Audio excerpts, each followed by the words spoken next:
Pusang gala man sa tingin ng iba, meron namang mga nagkukusang mag-alaga sa community cats ng isang condominium sa Mandaluyong. Kaya gano'n na lang ang pag-aalala ng volunteer group nang magdesisyon ng management na alisin ang mga pusa dahil nakakaabala na umano sa ilang nakatira. Para bigyan ng mukha ang balita, Mobile Journal Denise Valdesancho. Agosto ng nakaraang taon nang bumuo ang ilang residente ng isang high-end condominium sa Mandaluyong ng isang volunteer group na iisa ang hangarin. Alagaan ng community cats na naninirahan dito. Sila ang Cats of KGR.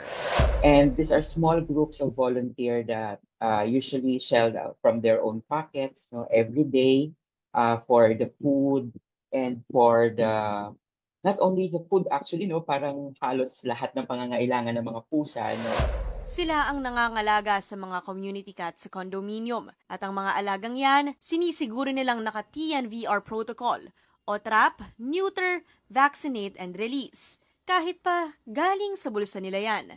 Ngunit hindi pala sumasang-ayon ng lahat. Kwento ni Mapi, may reklamo ng nakakarating sa Property Management Office ng kanilang kondo hanggang sa nagpasa na ng demand letter ang mga complainant.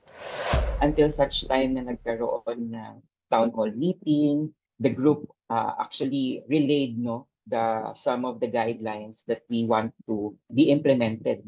Pero yun nga, hindi nagkaroon ng common ground. February 6 naman nang magdesisyon ng Board of Trustees ng condominium na ipatanggal ang lahat ng community cats ng walang malinaw na plano. Maging ang temporary area kung saan pinapakain ng mga ito, ipinatanggal din. Itong mga cats na to, they are a very effective natural pest control. We are more than willing to adapt to all of these changes and all of these developments in managing our community cats. Nababahala rin ang grupo na magdulot ito ng vacuum effect. Maalis man daw ang naunang community cats, hindi pa rin mapipigilan ang iba pang pusang walang bakuna at hindi pa nakakapon na tumambay at manirahan sa lugar. Payo naman ng ilang animal experts sa mga ganitong pangyayari. They should have come to a solution, an agreement. They were still ongoing talks. These cats, okay, even if they do scratch or they do bite, they're already protected against rabies. Sa mga ganitong sitwasyon ng di pagkakaunawaan, there must really have a balance that should be put there between two clashing or opposing belief. This has happened in so many other residences. Nagiging successful yung program ng iba because of communication, because they sit, they talk.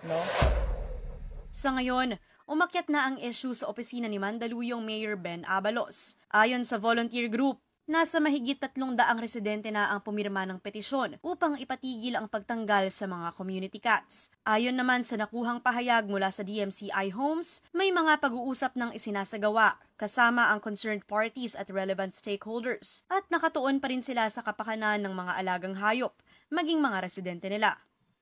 Sabi nga, hindi naman kalaban ng stray animals. At kung hindi sila kayang kupkupin, igalang na lang sana ang karapatan nilang mabuhay. Mobile Journal, Denise Valdesancho po, hatid ang mukha ng balita.